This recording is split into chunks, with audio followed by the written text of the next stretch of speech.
Good morning students. Class 10th में कृतिका में part 1 माता का आंचल, इसके लेखक हैं श्री पूजन सहाय। वहाँ हम अध्ययन कर रहे थे।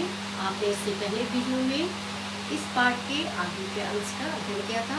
आज हम इसी पार्ट के आगे का अंश का अध्ययन करेंगे।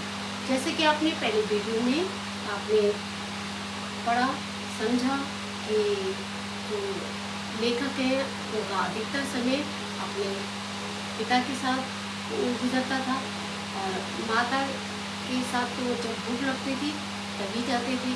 और उनकी पिता जो है कि देवी की यानी उनके पिता की दिनचर्या थी कि सवेरे नहा धोकर पूजा पाठ करना, और जो उनका बेटा भोलानाथ था वो भी उनके पास बैठ जाता, उनसे तिलक लगाने के लिए जिद करता। तो उनके ललाट पर यानी मस्तक पर वो तिलक लगाते थे, तिलक लगाते और जिस वो प्रसन्न होकर वो उनको बम्बोला कहते। बम्बोला वैसे वो उनको भोलानाथ कहते पुकारते थे। उनका असली नाम क्या था? तारकेश्वरनाथ। तो तारकेश्वरनाथ जो है और अपने जो उनके लेखक हैं वो अपने बेटे को भोलानाथ कह के पुकारते थे। उनका असली नाम था तारकेश्वरनाथ। वो उनके पिता जो है जो अक्सर जो है अपने पूजा पाठ के बाद क्या करते थे, एक रामनामा पोथी थी उसमें वो राम राम लिखते थे और फिर आटे के गोले बनाते गंगा स्नान में गंगा घाट में जाया करते थे। आटे के गोले खिलाते थे और उनके कंधे पे बैठकर भोलानाथ अक्सर क्या करता, जहाँ खूब कूदा करता और उनकी मूछें खींच लिया करता था, जिससे वो खुद तब भी वो परेशान नहीं होते, खुश होते, उनके साथ कुश्ती करता। तो वो उनको क्या करते थे, जानबूझकर अपने बेटे से हार जाया करते थे और जिससे उसका उत्साह बना रहे। और कहीं रास्ते में पेड़ आते थे तो झुकी डालियाँ होती थी, उस पर झूला झूलते थे। तो वो उनको फिर आने के बाद वो अपने चौके पर बैठ के खाना खाते। तो साथ में भोलेनाथ भी उनके साथ खाना खाता, तो वो उनको प्यार से खिलाते, एक एक कौड़ा करके खिलाते। तो उसको देखकर उनकी माता कहते हैं कि ये ऐसे ही छोटे छोटे कौड़ खाएगा तो कैसे कैसे स्वस्थ रहेगा, और इसको तो बड़े बड़े कौड़ खिलाओ। तो वो कहती हैं कि तुम क्या जानो कि मर्द क्या जाने, महतारी ही जानते हैं कि बेटे को बच्चे को कैसे खिलाना है। तो वो कहती हैं कि उसको तोता और मैना की कहानी सुनाती है। तो फिर वो एक एक कौड़ करके खिलाती है और कहते हैं कि वो उड़ जाएगा, और उड़ने का अवसर भी नहीं आता था तो वो उनको ऐसे ऐसे करके खाना खिलाती थी। तो इसी पाठ के हम अब आगे के अंश का अध्ययन करेंगे। जब हम बनावटी चिड़ियों को चट कर जाते थे तो बाबूजी कहने लगते, अच्छा तुम राजा हो गए। अब कहते हैं कि बच्चे को कहते हैं कि जाओ तुम राजा हो, तुम बाहर जाके खेलो। अब कई अपनी बेटियों को राजकुमारी कह के संबोधित करते हैं, कहते हैं राजा हो तुम जाके बाहर खेलो।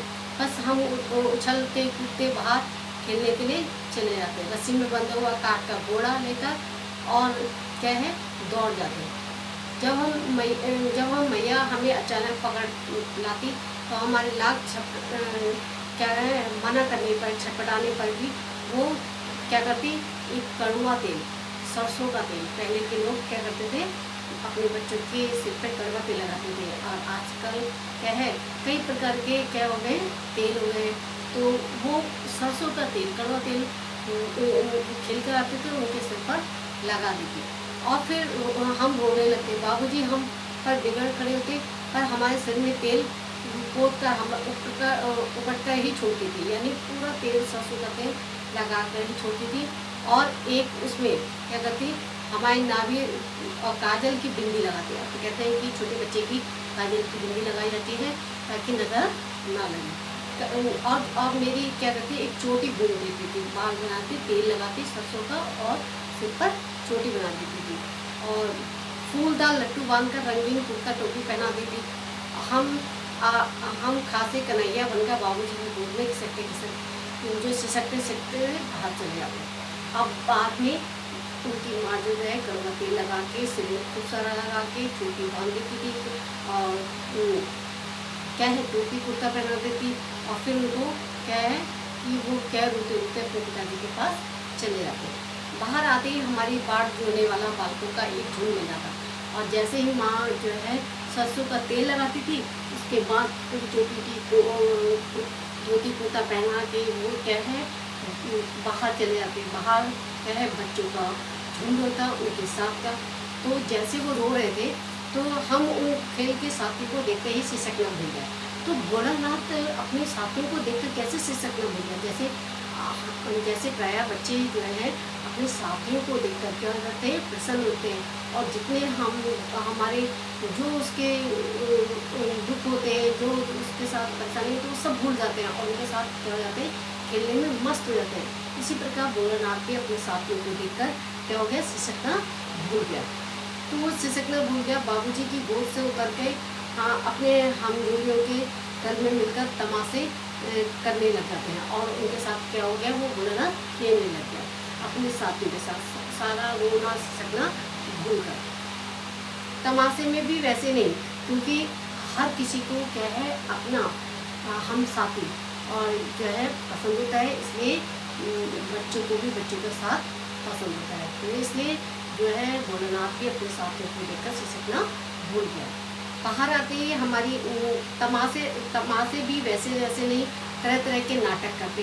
अब छोटे बचपन में क्या करते हैं हम कई प्रकार के खेल खेला करते हैं। पहले कई बच्चे गुड्डा गुड़ियों का खेल खेलते थे, ठीक है, और उनकी शादी करते थे और जो मिट्टी के बर्तन होते थे उनको कई प्रकार के उनको बर्तन बना देते थे। किसी को तवा बना दिया, किसी बर्तन को उन्होंने भगोना बना दिया, इस टाइप के वो खेल खेला करते थे। और जो दिए होते हैं उसमें का तराजू बना दिया, तो इस प्रकार के वो खेल खेला करते थे। तो चबूतरे का एक कोना भी नाटक का ही बनता था। बाबूजी जिस छोटी चौकी पर बैठकर नहाते थे वही रंगमंच बनती थी और जो छोटी चौकी थी उसको वो रंगमंच बनाते थे और एक चबूतरा था जहाँ पर वो खेलते थे। और चंदुआ तान का मिठाइयाँ भी दुकान लगाई जाए और एक मिठाई की दुकान लगा दी जाती। उसमें चिलम के कोचे पर कपड़े के थालों में मिट्टी के गेले के लड्डू, मिट्टी के लड्डू, पत्तों की पूरी कचौड़ियाँ और मिट्टी की क्या होते थे लड्डू बनाए जाते तो मिठाई और पत्तों की पूरी कचौड़ियाँ, गीली मिट्टी की जलेबियाँ और गीली मिट्टी की क्या होती थी जलेबियाँ और मिट्टी के लड्डू और पत्तों की कचौड़ियाँ तो वो बनाते। और फूटे घड़े के टुकड़ों के वो बतासे बनाते और आगे मिठाइयाँ सजा दी जाती। तो मिठाई की दुकान में वो क्या करते थे कि मिट्टी के जो ढेले होते थे उसके लड्डू बनाते और पत्तों की कचौड़ियाँ बनाते और गीली मिट्टी की जलेबियाँ और जो दिए होते हैं उनके टूटे हुए उनके पतासे। इस प्रकार से वो मिठाई की दुकान सजा दिया करते थे। ठिकरों बटकर और छोटे छोटे टुकड़ों के पैसे बनते। हम ही लोग खरीदार होते, हम ही लोग दुकानदार, यानी साथ के साथी लोग ही क्या होते खरीदार होते और वही दुकानदार बनते थे।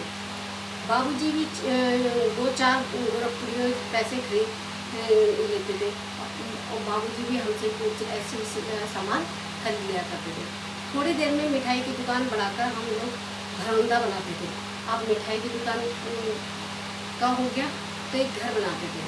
धूल की मेड़ दीवार बनती, तिनकों का छप्पर बनता, तिनके जो होते थे उनका छप्पर बनता और दातुन के खंभे, दिया जलाई की पेटियों के किवाड़ बनते और घड़े की मोड़े में चूल्हा चक्की और दिए की कढ़ाई। बाबूजी पूजा वाली आचमनी बनती थी। पानी के घी, धूल के पिसान चालू, बालू की जो है वो चीनी बनाते। हम लोग जो नहर तैयार करते थे, यानी जो खाने वाले होते थे उनको तैयार करते थे कि कौन कौन खाने के लिए आएगा। तो वो क्या करते थे जो नहर बनाते, यानी भोज, जो भोज करने के लिए आते थे हम ही लोग जो नहर होते थे। और तब बाबूजी धीरे से आकर पात के अंत में जीमने के लिए बैठ जाते। वहाँ हमारे भोजन खाने के लिए बैठ जाते। उनको बैठते देखते ही हम लोग हंसकर और घरौंदा बिगाड़ कर भाग चलते थे। वे भी हंसते हंसते लोटपोट हो जाते वो और उनके पिता भी ये सारे उनका सम्मान देखकर जो उनके खेल का सामान देखकर वो भी क्या हो जाते हैं, लोटपोट हो जाते थे। यदि वो खाने का भोजन की तैयारी करते थे नाटक में, तो वो क्या करते थे, उनके पिता भी वहाँ पे आकर खाने लगते और फिर वो उनके ऐसे कामों को देखकर खुश हो जाया करते थे। तो बच्चों, आज हमने माता के आंचल से पूजन सहाय का आगे के अंश का अध्ययन किया। नेक्स्ट वीडियो में हम इसी पाठ के आगे का अंश का अध्ययन करेंगे। Thank you so much.